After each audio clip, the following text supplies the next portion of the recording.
हम लोग का चुनावी कैंपेन रहा है, चुनावी प्रदर्शन रहा है, वह जनता के कारण ही रहा है, चाहे आर्थिक रूप से हो या उसे वोट में तब्दील करना हो, तो हमारे लिए जनता सर्वोपरि है।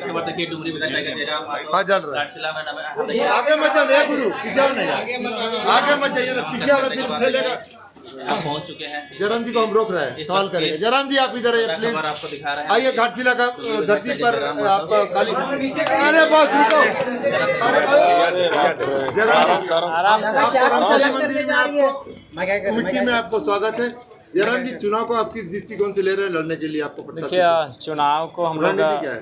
चुनाव की रणनीति यही है कि पिछला जो 1 साल कार्यकाल रहा, एक विधायक होने के बाद भी जिन मुद्दों को जितनी मुखर होकर प्रखरता के साथ मैंने विधानसभा के पटल पर रखा, इसका चर्चा पूरे राज्य में है कि एक नया विधायक, नए पढ़े लिखे युवा जो राजनीति में अपनी अलग छाप बनाकर राजनीति में आए हैं, कहीं ना कहीं वो किसी भी बिना डर के, बिना खौफ के अपनी आवाज़ को, जनता की आवाज़ को सदन के भीतर प्रेजेंट कर रहे हैं।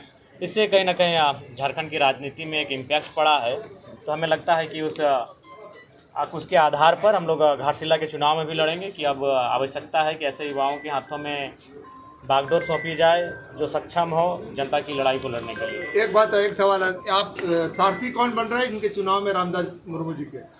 देखिए, जनता कुरुक्षेत्र में देखिए, रामदास मुर्मू जी निसंदेह एक महारथी के रूप में, एक रथी के रूप में आए हैं घाटशिला के उपचुनाव में। सारथी यहाँ की जनता है। और चूँकि अभी तक जो हम लोग का चुनावी कैंपेन रहा है, चुनावी प्रदर्शन रहा है, वह जनता के कारण ही रहा है, चाहे आर्थिक रूप से हो या उसे वोट में तब्दील करना हो। तो हमारे लिए जनता सर्वोपरि है और हम लोग आशा करते हैं उनके आशीर्वाद से घाटशिला में हम लोग अच्छा। आपसे क्या योगदान मिल सकता है उसको चुनाव में? देखिए, चुनाव में निसंदेह एक पार्टी का केंद्र अध्यक्ष होने के नाते जो भी हमारी स्ट्रेटजी होगी, हमारा कार्यक्रम होगा, उन कार्यक्रमों के माध्यम से, जनसंवाद के माध्यम से, लोगों के साथ समन्वय स्थापित करने के माध्यम से हम लोग प्रयास करेंगे कि हमारे प्रत्याशी को यहाँ बेहतर स्थिति में उनको ला सकें। तो अभी तो चुनाव का ज़्यादा दिन बची नहीं है, आप कितने दिन तक इसके साथ यहाँ क्षेत्र में? देखिए, हम लोग प्रयास करेंगे कि जो घाटशिला विधानसभा अंतर्गत 4 प्रखंड आते हैं, चारों प्रखंडों में मेरा कम से कम 2-2 कार्यक्रम हो, ये हमारा प्रयास है। आप पर्सनली कैसे रहिएगा इसमें? आपका जी, एक्टिविटी कैसे पर्सनली हम लोग रहेंगे, आपका मेरा भी रहेगा। हम लोग यहीं कैंपेनिंग करेंगे, यहीं रहेंगे हम लोग। जयराम जी, घाटशिला चुनाव में घाटशिला का जो एजेंडा है वो क्या रहेगा आपका? देखिए, घाटशिला के बहुत सारे स्थानीय एजेंडे हैं, चाहे शिक्षा, स्वास्थ्य की बात हो, जनप्रतिनिधि का जनता से जुड़ाव की बात हो, आसपास में कई औद्योगिक क्षेत्र हैं जहां स्थानीय लोगों, विशेषकर आदिवासी समुदाय के साथ दुर्व्यवहार की बात हो, ज़मीनों के अधिग्रहण के बाद उन्हें मजदूरी के लिए ना रखा जाना, कई ऐसे अनगिनत मुद्दे हैं जिनको लेकर हम लोग घाटशिला के चुनावी रणसमर में दिखेंगे। विपक्ष को किस रूप में देख रही है? देखिए, निसंदेह हम लोग सच्चाई पे बात करते हैं। विपक्ष कहीं ना कहीं एक नई पार्टी की अपेक्षा में, तुलना में काफ़ी सशक्त है, मजबूत है। दोनों ही जो विपक्षी दल हैं वो राजनीतिक रूप से, आर्थिक रूप से, सामाजिक रूप से, सांगठनिक रूप से हमसे काफ़ी आगे है, लेकिन हमारे पास युवाओं का जुनून है, वही जुनून हमें उनके करीब लेके जाएगा। बाकी पार्टी सब गठबंधन से लड़ रहा है, बिना गठबंधन का लड़ रहा है।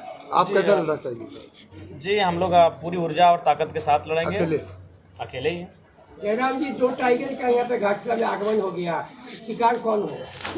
देखिए, अब यहाँ शिकार किसी का नहीं होगा, सबका अपना अपना कार्य है। जनता तय करेगी कि उन्हें अपना नेतृत्व किस रूप में चुनना है। क्या हमने ये राज्य केवल 81 विधायक और 20 सांसद बनाने के लिए नहीं लिया है, अंतिम व्यक्ति तक विकास की किरण पहुँचे इसके लिए लिया है।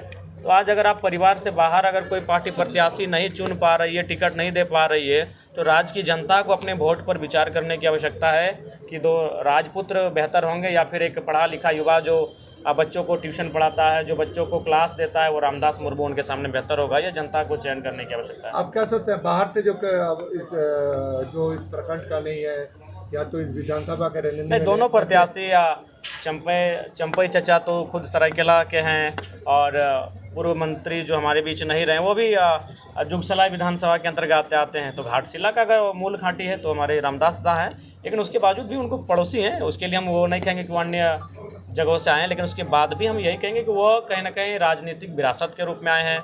और रामदास मुर्मू एक पढ़े लिखे युवा हैं, तो हमें लगता है युवाओं को मौका देने की आवश्यकता है। परिवार को लेकर क्या कहेंगे? मैंने तो कह दिया कि अब परिवार से बाहर सोचना चाहिए। थोड़ा सा प्रभाव पड़ेगा, निसंदेह प्रभाव पड़ेगा, लेकिन हमें लगता है का कोई प्रयास? हाँ, उसको जोड़ने के लिए हम लोग तमाम जो सामाजिक लोग हैं, बुद्धिजीवी लोग हैं, उनसे हम लोग बैठ के बातचीत करेंगे।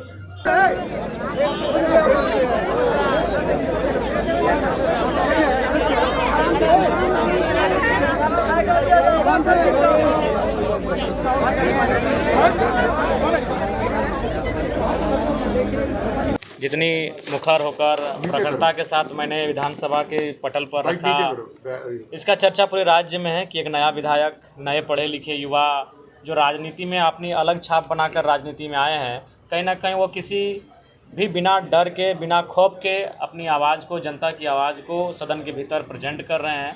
इससे कहीं ना कहीं झारखंड की राजनीति में एक इम्पैक्ट पड़ा है। तो हमें लगता है कि उसके आधार पर हम लोग घाटशिला के चुनाव में भी लड़ेंगे कि अब आवश्यकता है कि ऐसे युवाओं के हाथों में बागडोर सौंपी जाए जो सक्षम हो जनता की लड़ाई को लड़ने के लिए। एक बात है, एक सवाल है, आप सारथी कौन बन रहे हैं इनके चुनाव में रामदास मुर्मू जी के? देखिए जनता, कुरुक्षेत्र में देखिए रामदास मुर्मू जी निसंदेह एक महारथी के रूप में, एक रथी के रूप में आए हैं फिर सारथी घाटशिला के उपचुनाव में। सारथी यहाँ की जनता है और चूँकि अभी तक जो हम लोग का चुनावी कैंपेन रहा है, चुनावी प्रदर्शन रहा है, वो जनता के कारण ही रहा है, चाहे आर्थिक रूप से हो या उसे वोट में तब्दील करना हो। तो हमारे लिए जनता सर्वोपरि है और हम लोग आशा करते हैं उनके आशीर्वाद से घाटशिला में हम लोग अच्छा। आपसे क्या योगदान मिल सकता है उसको चुनाव में? देखिए चुनाव में निसंदेह एक पार्टी का केंद्र अध्यक्ष होने के नाते जो भी हमारी स्ट्रेटजी होगी, हमारा कार्यक्रम होगा, उन कार्यक्रमों के माध्यम से, जनसंवाद के माध्यम से, लोगों के साथ समन्वय स्थापित करने के माध्यम से हम लोग प्रयास करेंगे कि हमारे प्रत्याशी को यहाँ बेहतर स्थिति में उनको ला सकें। तो अभी तो चुनाव का ज़्यादा दिन बची नहीं है, आप कितना दिन तक इसके साथ यहाँ क्षेत्र में हैं? देखिए हम लोग प्रयास करेंगे कि जो घाटशिला विधानसभा अंतर्गत 4 प्रखंड आते हैं, चारों प्रखंडों में मेरा कम से कम 2-2 कार्यक्रम हो, ये हमारा प्रयास है। नहीं, आप पर्सनली कैसे रहिएगा इसमें? आपका जी एक्टिविटी कैसे पर्सनली हम लोग रहेंगे आपका मेरा भी रहेगा, हम लोग यहीं कैंपेनिंग करेंगे, यहीं रहेंगे हम लोग। जयराम जी, घाटशिला चुनाव में घाटशिला का जो एजेंडा है वो क्या रहेगा आपका? देखिए घाटशिला के बहुत सारे स्थानीय एजेंडे हैं, चाहे शिक्षा, स्वास्थ्य की बात हो, जनप्रतिनिधि का जनता से जुड़ाव की बात हो, आसपास में कई औद्योगिक क्षेत्र हैं जहाँ स्थानीय लोगों, विशेषकर आदिवासी समुदाय के साथ दुर्व्यवहार की बात हो, ज़मीनों के अधिग्रहण के बाद उन्हें मजदूरी के लिए ना रखा जाना, कई ऐसे अनगिनत मुद्दे हैं जिनको लेकर हम लोग घाटशिला के चुनावी रणसमर में दिखेंगे। विपक्ष को किस रूप में देख रही है चल के? देखिए निसंदेह हम लोग सच्चाई पे बात करते हैं। विपक्ष कहीं ना कहीं एक नई पार्टी की अपेक्षा में, तुलना में काफ़ी सशक्त है, मजबूत है। दोनों ही जो विपक्षी दल हैं वो राजनीतिक रूप से, आर्थिक रूप से, सामाजिक रूप से, सांगठनिक रूप से हमसे काफ़ी आगे है, लेकिन हमारे पास युवाओं का जुनून है, वही जुनून हमें उनके करीब लेके जाएगा। बाकी पार्टी सब गठबंधन से लड़ रहा है, बिना गठबंधन का लड़ रहा है। आप कैसा लड़ना चाहिए? जी हम लोग पूरी ऊर्जा और ताकत के साथ लड़ेंगे, अकेले ही। जयराम जी, 2 टाइगर का यहाँ पे घाटशिला में आगमन हो गया, शिकार कौन हो? देखिए अब यहाँ शिकार किसी का नहीं होगा, सबका अपना अपना कार्य है। जनता तय करेगी कि उन्हें अपना नेतृत्व किस रूप में चुनना है।